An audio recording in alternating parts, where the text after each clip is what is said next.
According to Chanakya, आपके पास एक ही life है और यार आप उस लाइफ को खराब नहीं कर सकते गलती करते करते। इसीलिए आपको दूसरों के एक्सपीरियंस से सीख लेनी चाहिए, क्या क्या उन्होंने गलती करी जो आपको नहीं करनी। इसीलिए मैंने आपके लिए एक स्पेशल सेशन अरेंज करवाया है, जिसमें हम बोर्ड के टॉपर से कुछ बातचीत करेंगे। तो चलिए स्टार्ट करते हैं वीडियो।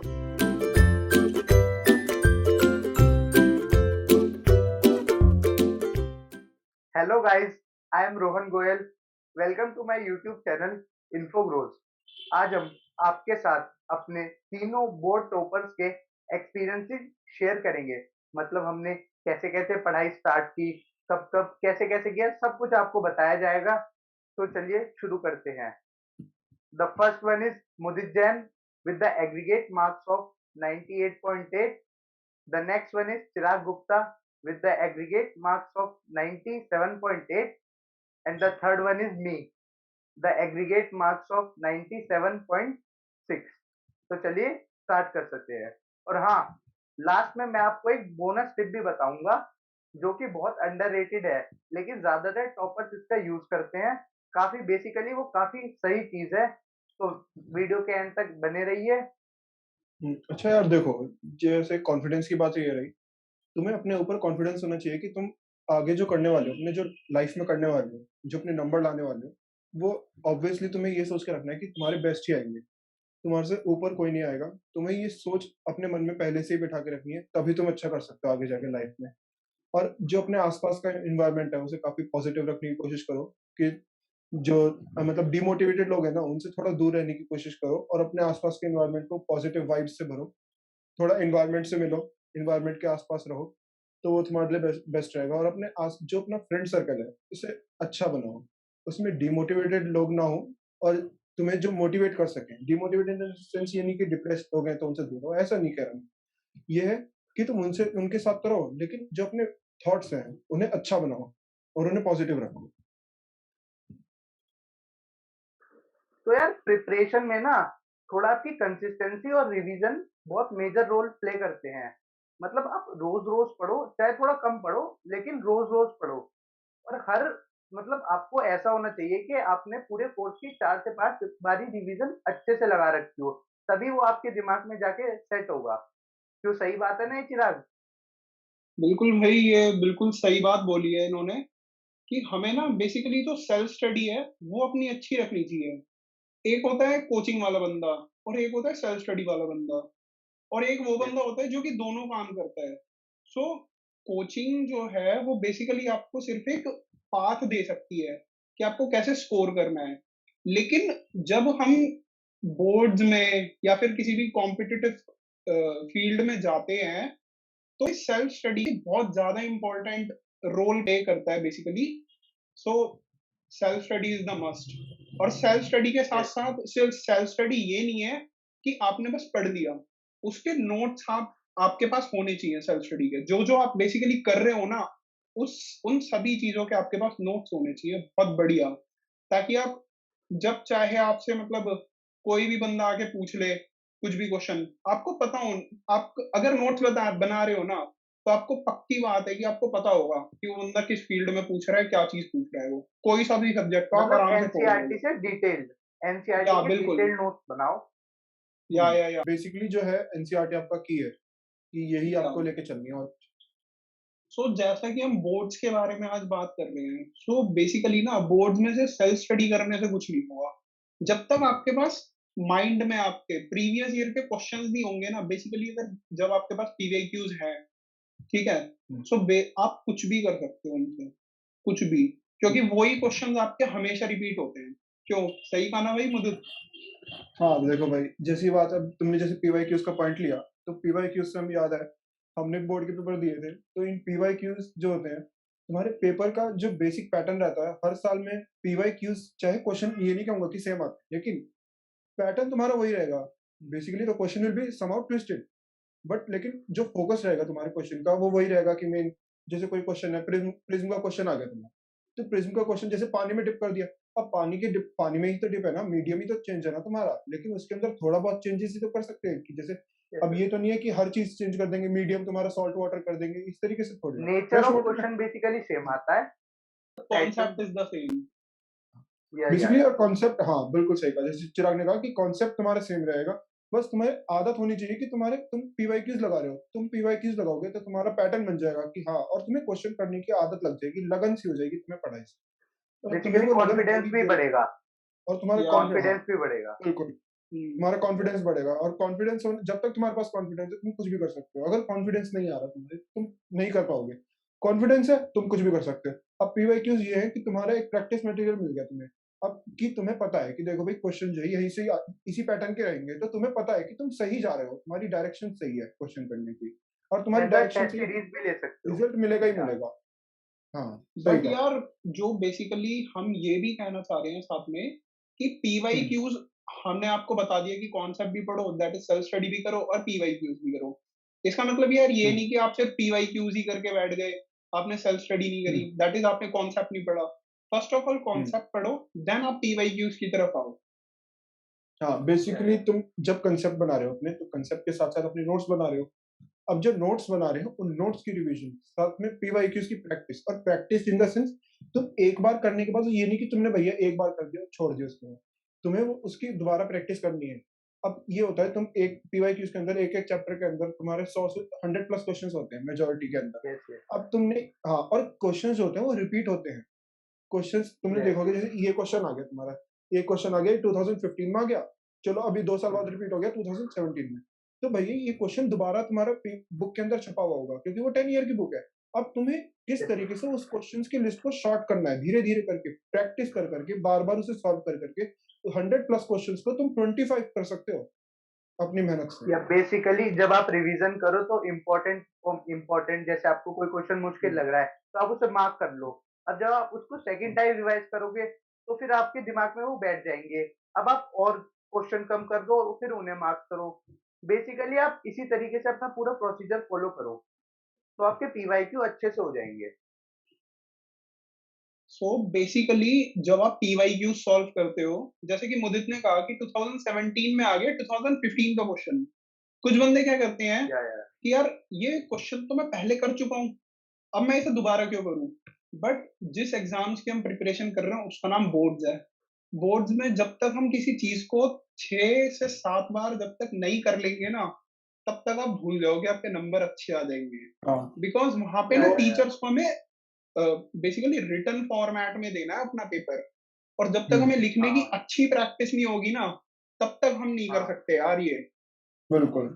सो हाँ, सो बेसिकली गाइस, जब तुम लिस्ट बना रहे हो, तुम एन नंबर ऑफ क्वेश्चंस जो कर रहे हो ना, तो तुम्हें जो एन नंबर ऑफ क्वेश्चंस हैं, तो उन एन नंबर ऑफ क्वेश्चंस के अंदर हर एक कैटेगरी कवर हो जाए। मतलब तुम एन नंबर ऑफ क्वेश्चंस कर रहे हो तो एन कैटेगरी कवर हो जाए, इस गोल को लेकर चलो, तो तुम्हारा बेस्ट रहेगा। तुम आगे के लिए दिक्कत नहीं आएगी, तुम्हें कैटेगरी कवर हो जाएगी तुम्हारी, तो वो बेस्ट है। Yes yes yes.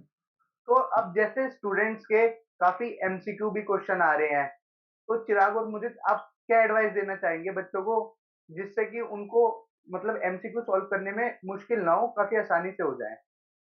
अ, रोहन, जैसा कि हम पहले ही बोल चुके हैं, self study and PYQs, that is the must. अगर किसी बच्चे ने ना वो चीज कर ली ना, मतलब एनसीईआरटी के फुल नोट्स प्रिपेयर्ड हैं उसके पास अपनी सेल्फ स्टडी से, यस तो यस। एक भी एमसीक्यू छोड़ नहीं सकता पेपर में, उसे सारे आते होंगे।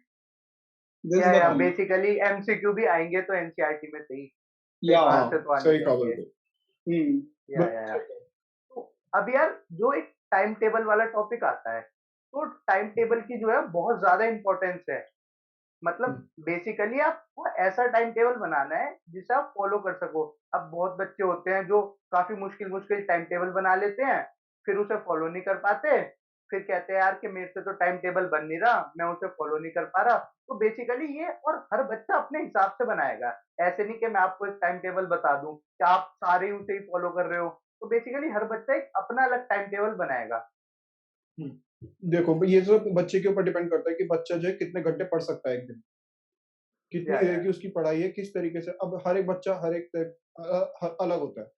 हर एक हम्म। बच्चा जो है लगातार बैठ के स्टडी नहीं कर सकता कि चलो मैं तो बैठ के भैया अब 2-3 घंटे तक लगातार मैं उठूंगा नहीं अपनी डेस्क से।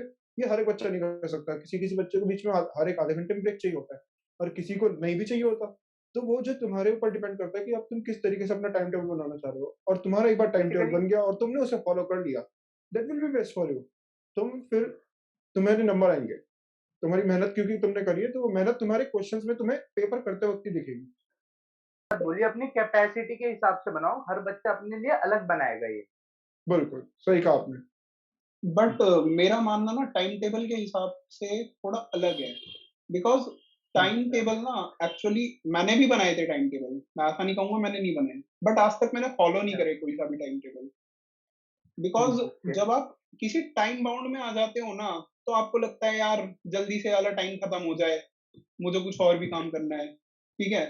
सो बेसिकली आप अपनी लिमिट के हिसाब से देखो कि आप टाइम किस तरीके से फॉलो कर सकते हो। जब अब मैं क्या करता था कि जब मेरा मन कर रहा है मैं तब पढ़ूंगा, जब मेरा मन कर रहा है मैं तब पढ़ना छोड़ दूंगा, ठीक है। मैं भी इसी तरीके से यस। था कि मैक्सिमम यार 1 या फिर 1.5 घंटे मैक्सिमम लिमिट थी मेरी भी। मेरा भी मन नहीं करता था आधे घंटे से ऊपर कुछ पढ़ने का। बट मैंने क्या करा फिर, मैंने अपना जब ऑब्जर्व करा था खुद को, सो मैंने देखा यार मैं तो बहुत कम पढ़ रहा हूँ।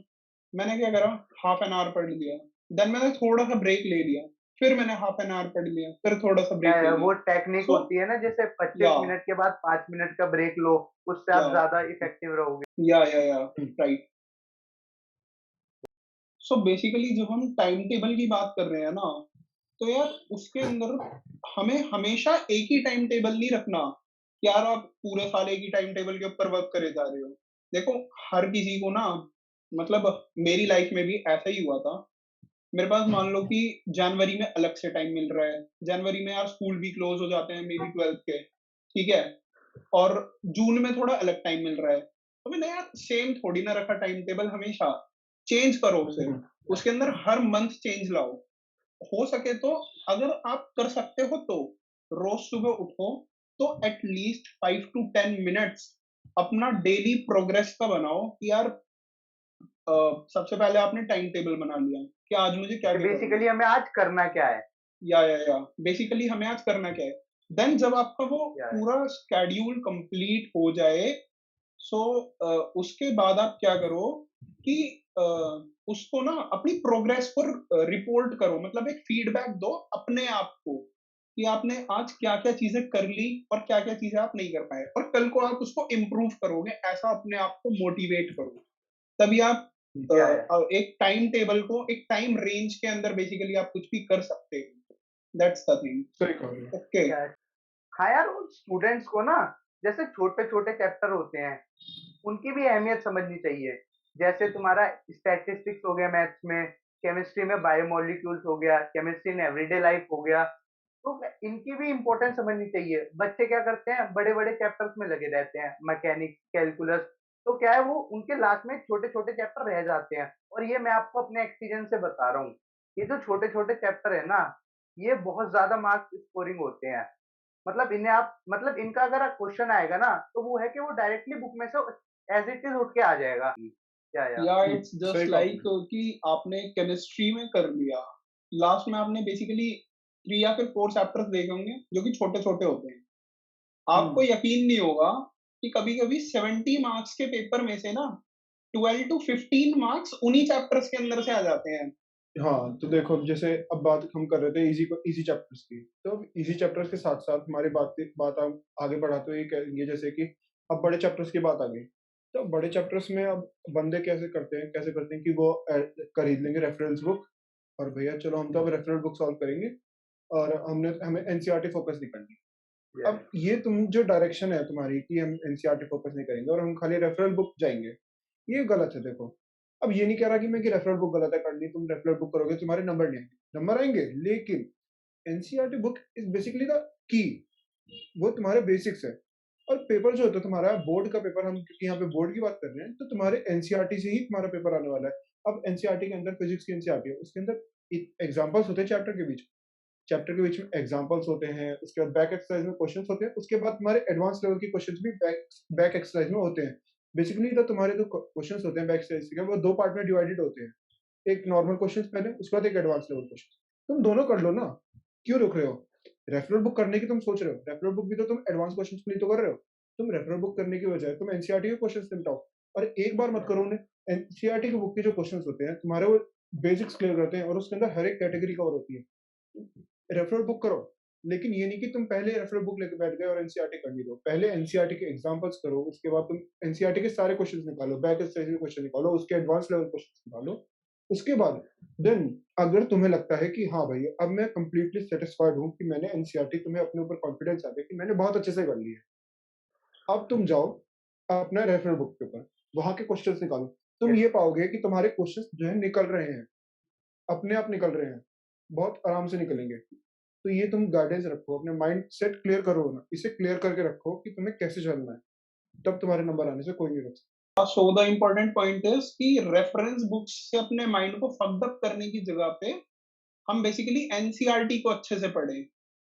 या दैट्स राइट मतलब। बिल्कुल बिल्कुल। मुझे भी याद है, मैंने 11th की स्टार्टिंग में जोश-जोश में इतनी मोटी रेफरेंस बुक ले ली थी। उसे मैंने कुछ दिन तो पढ़ा, उसके 1-2 चैप्टर्स पढ़ लिए, लेकिन फिर उसके बाद टाइम ही नहीं मिला। यार आपके पास आप खुद ही सोचो, 5 से 6 सब्जेक्ट हैं, अगर आप हर सब्जेक्ट की रेफरेंस बुक भी पढ़ोगे, तो आपको सारे सब्जेक्ट पढ़ने का टाइम कहाँ से मिल जाएगा? आप खुद ही सोचो ना, आपके पास इतना मोटा बंडल हो जाएगा 6 बुक्स का, जिसे आपको एक ही साल में पढ़ना है। तो आप कैसे पढ़ सकते हैं इतनी सारी बुक्स एक ही साल में? या सो बेसिकली मतलब अगर आप एक ही बुक के अंदर लेके चल रहे हैं ना कि 500 पेजेस मेरे पास एक बुक के अंदर है, देन एटलीस्ट 2500 टू 3000 पेजेस आपको पढ़ने हैं एक साल के अंदर। हम आपको सिर्फ ये और कह रहे हैं कि पढ़ने के आप अगर सिर्फ। साथ-साथ उन्हें रिवाइज़ भी करना है। या एक बारी दैट्स पढ़ने से राइट। कुछ नहीं होगा। या और 3000 पेजेस यार कैसे याद रह सकते हैं किसी भी बंदे को एक बार में। सो बेसिकली आपको ना क्या करना है कि यार आप 6000 पेजेस वो ना पढ़ो, 3000 पेजेस या 6000 जितने भी हो जाए यार वो ना पढ़ो। आप बेसिकली एनसीईआरटी पढ़ो, बिकॉज थ्योरी के अलावा ना आपके पास प्रैक्टिकल्स भी हैं जिनके ऊपर आपको ध्यान देना है। ठीक है। या सो आप प्रैक्टिकल्स के लिए भी पढ़िए, है ना मुदित? हाँ सही कहा। देखो अब जैसे प्रैक्टिकल्स की बात हम कर ही रहे हैं, तो प्रैक्टिकल्स पे हम पॉइंट ये याद आता है कि देखो भाई स्कूल में प्रैक्टिकल्स तो होते हैं, लेकिन अब तुम्हारी जो प्रैक्टिकल फाइल्स होती हैं स्कूल में, ऐसे तो स्कूल वाले कोशिश करते हैं कि बच्चों को प्रैक्टिकल के नंबर दे दे, लेकिन अब बात यहाँ पे आती है कि प्रैक्टिकल की फाइल्स अगर तुम ही नहीं चाहते हो कि तुम्हारे नंबर मिले तुम्हें प्रैक्टिकल में, तो कैसे काम चलेगा? अब तुम्हें भी तो कुछ एफर्ट करना ही पड़ेगा ना। नंबर ये तो है नहीं कि तुम्हें भी कोई भी नंबर दे दे, है स्टूडेंट्स ना? को भी थोड़ा बहुत तो एफर्ट करना ही पड़ता है। हाँ, थोड़ा-सा एफर्ट करना पड़ेगा। उस एफर्ट के अंदर तुम्हारा क्या आता है, तुम एक प्रैक्टिकल फाइल्स बना लो, एक अपना थोड़ा-थोड़ा जो होता है तुम्हारा हर एक प्रैक्टिकल का ओवरव्यू ले लो, जिससे तुम्हारे से जो एग्जामिनर आ रहे हैं, वो तुमसे अगर क्वेश्चंस पूछना है वाइवा के अंदर, तुम उनके क्वेश्चंस का तो कम से कम जवाब दो। एटलीस्ट इतना काम तो तुम कर सकते हो कि तुम उनके या क्वेश्चंस के वाइवा के आंसर दो कि जिससे उन्हें लगे कि हाँ, बच्चे ने कुछ तो पढ़ा है।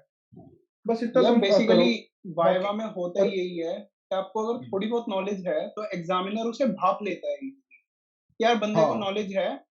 और अगर आपने शुरू के एक दो क्वेश्चंस के अच्छे से बिल्कुल क्लियर कट आंसर दे दिए ना, तो आप हुँ, गारंटी दे सकता हूँ, हम लोग गारंटी दे सकते हैं जितने भी आपके पास टॉपर्स जिनसे आप मिले, हम लोग सब हुँ, गारंटी दे सकते हैं कि यार एग्जामिनर ना आपके साथ ज्यादा आपकी लेगा नहीं।